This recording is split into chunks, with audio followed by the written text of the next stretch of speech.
Berkhatan atau bersunat adalah dua istilah yang sama artinya, malah begitu sinonim dengan lelaki Islam. Kepentingan bersunat atau berkhatan adalah untuk membuang darah kotor yang terkumpul pada alat sulit kanak-kanak lelaki supaya berkeadaan bersih dan suci. Malah solat yang dilakukan akan lebih sempurna jika bahan kotor itu dibuang. Tetapi ketahuilah bahawa ada juga kalangan lelaki dewasa yang melakukan sunat kali kedua yang bertujuan untuk mengembalikan tenaga kelelakian yang kendur atau alat kelamin yang lemah terus bertenaga, di samping menghindarkan masalah lemah tenaga batin.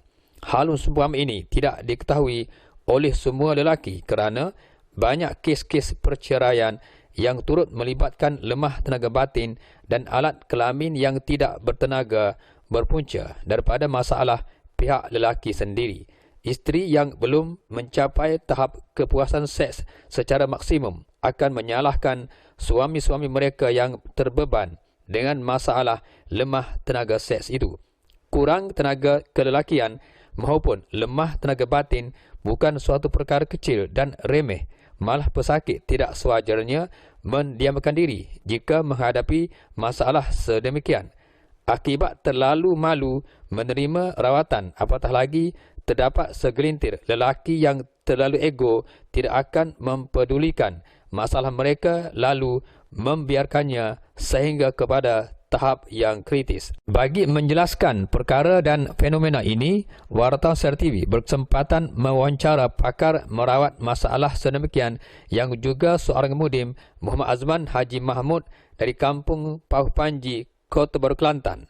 Beliau yang juga seorang pengusaha gerai makanan menjelaskan beliau belajar sebagai seorang mudim dari arwah bapanya yang ketika itu bertugas sebagai pegawai perubatan HA di Hospital Besar Kota Baru, kini Hospital Raja Perempuan Sultanah Zainab II. Selain begitu mahir dalam seluk-beluk mudim dan pakar berhubung dengan tenaga batin, adik-beradiknya yang lain seramai 5 orang mempunyai minat dan kemampuan sepertinya juga. Namun, daripada pendapat arwah bapanya amat jelas, beliaulah yang begitu menyerlah yang mewarisi ilmu dan kemahiran sedemikian terus daripada arwah bapanya itu. Walaupun begitu, menurutnya, semasa melakukan sunat atau berkhatan, beliau tidak melakukannya seorang diri, tetapi turut dibantu oleh abangnya yang tinggal di Tapang, Kota Baru, Kelantan. Abang Man tidak melakukan khatan itu secara bersendirian. Sebaliknya turut dibantu oleh abang. Kadang-kadang anak lelaki Abang Man turut sama membantu. Upacara khatan ini Abang Man lakukan di rumah. Ujarnya yang membiasakan dirinya Abang Man semasa kunjungan wartawan Seri TV di kediamannya di Kampung Pauh Panji. Menurut Mudim Azman lagi, minatnya menjadi mudim terdetik ketika beliau masih di peringkat remaja lagi, iaitu dalam usia 17 tahun sehinggalah usianya 42 tahun. Beliau sering menurut ke mana bapanya pergi menjalankan tugas, sama ada ke Gua Musang sehingga ke Perlis. 3 tahun selepas itu, dia mula belajar cara-cara merawat lelaki mati pucuk dari arwah bapanya. Arwah bapa sentiasa menunjuk ajar nama jenis-jenis urat saraf, penyebab mati pucuk dan cara-cara mencegahnya. Semuanya dapati difahami Abang Man dengan sempurna, katanya.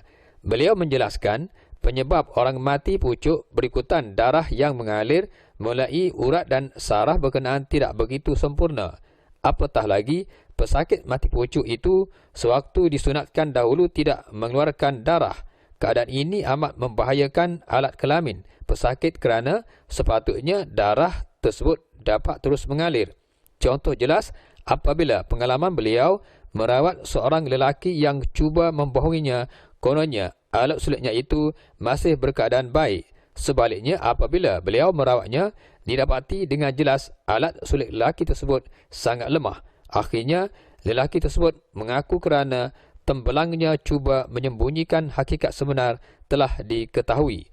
Akhirnya pesakit tersebut terpaksa dirawat dengan membebaskan darah itu selama 1 minit. Kemudiannya dikeringkan selain beberapa urat saraf terpaksa diperbetulkan untuk mengurangkan bebanan yang terpaksa ditanggung urat-urat saraf tersebut.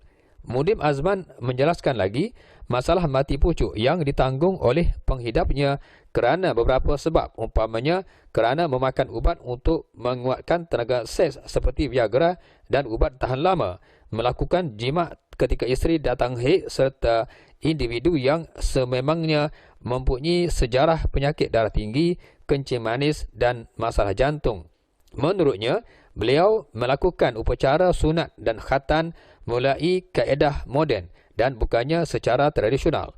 Malahan setakat beliau melakukan khatan tidak pernah berlaku pesakit yang datang bersunat dengannya bertempiara lari kerana takut.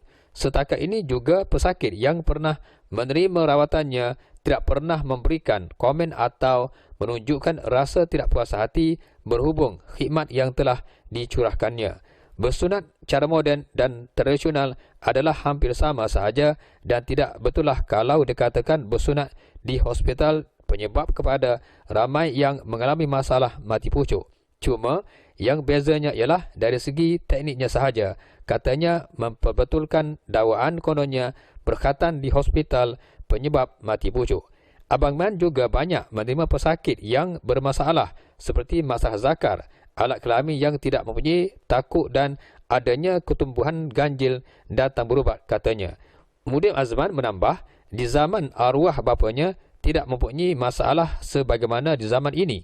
Ini kerana setakat beliau menjadi mudim sehingga hari ini beliau kerap dikunjungi pesakit dari pelbagai golongan veteran yang alat kelaminnya tidak mempunyai takut.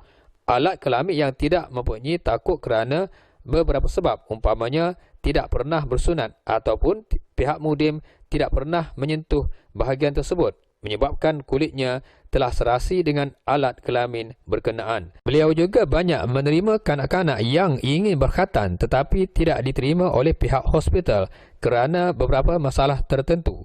Justru beliau bersedia menghulurkan khidmat terhadap kanak-kanak yang mempunyai masalah alat kelamin pendek, alat kelamin masuk ke dalam, buta dan masalah zakar. Sebaliknya, jika golongan veteran yang mengalami masalah sedemikian, dia akan menolaknya, terutamanya jika masalah sejak asal lagi.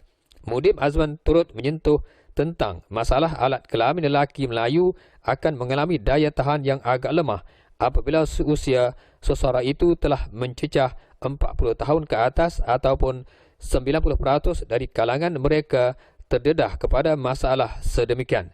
Maknanya, jika mereka mempunyai 4 hingga 5 orang anak, alat kelamin akan bertenaga hanya sekitar 70 hingga 80% sahaja. Sebaliknya, apabila diservis buat kali kedua, pasti meningkat sehingga 90%. Pengalaman beliau membuat servis terutamanya bagi golongan veteran dari Bacok Kelantan telah pulih sepenuhnya. Manakala terbaru ialah pesakitnya yang datang dari Johor telah menghabiskan sejumlah RM48,000 kerana berubat dari pelbagai bomoh untuk tujuan menambah tenaga alat kelaminnya, tetapi tidak juga berjaya. Setelah menemui beliau, pada mulanya pesakit berkenaan tidak begitu yakin dengan rawatan yang diberikan, tetapi apabila diyakinkan barulah rawatan dapat dilakukan. Akhirnya, setelah pesakit tersebut pulang ke Johor, beliau menerima panggilan yang menyatakan masalah yang dihadapinya itu telah selesai. Malah beliau hanya menerima bayaran setakat RM100 sahaja. Selain itu menurutnya, masalah kelamin lelaki bukan sahaja dialami oleh golongan Melayu semata-mata. Sebaliknya, kaum Cina dan India juga mengalami perkara yang sama. Kemampuan alat kelamin mereka bertenaga sekitar 30 hingga 40% sahaja. Ini berdasarkan kepada pengalamannya merawat masalah yang dihadapi oleh mereka. Berhubung dengan rawatan sedemikian, beliau kerap dikunjungi pesakit dari pelbagai lapisan masyarakat, sama ada dari Johor, Kuantan, Kelang, Seremban, Sabah, Sarawak, Brunei dan Thailand. Walaupun ada yang cuba meminum air rebusan akar kayu dan tumbuhan herba untuk memulihkan masalah lemahnya alat kelamin, tidak akan mencapai tahap 100%. Ini kerana air akar kayu dan tumbuhan herba semata-mata untuk memulihkan urat saraf sahaja. Sebaliknya, untuk memulihkan masalah alat kelamin ini hanya dua cara sahaja, iaitu dengan membuat urutan dan servis, ujarnya bagi memperbetulkan tanggapan sesetengah pihak. Dengan itu, beliau menyarankan kepada pesakit yang menghadapi masalah alat kelamin yang kurang tegang, beliau bersedia memberikan pendapat. Jika perlu dirawat, beliau bersedia merawatnya. Malah, jika pesakit berkenaan menghidapi masalah mati pucuk asal, beliau tidak mampu untuk mengatasinya. Sebaliknya, jika masih baru, beliau boleh merawatnya dan insya-Allah akan sembuh sepenuhnya. Maksud mati pucuk asal ialah apabila pesakit yang menghidapinya ketika zaman kanak-kanak lagi. Tetapi jika mati pucuk baru akibat tersalah makan ubat dan alahan terhadap ubat, Abang Man boleh membantu, jelasnya.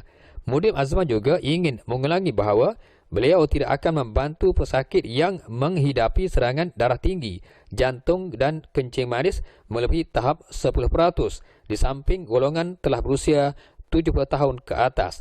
Pengalamannya, merawat pesakit lelaki yang telah berusia 70 tahun ternyata mendatangkan masalah.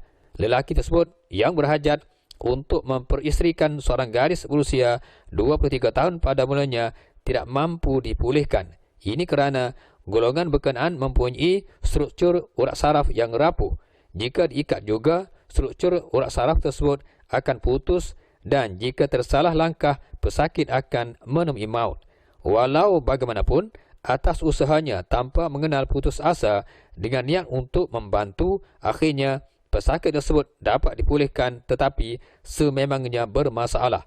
Menurutnya, jika hari ini ada lagi yang mengharapkan bantuannya, seumpama itu, beliau tidak akan teragak-agak untuk menolaknya kerana tidak ingin mengambil risiko.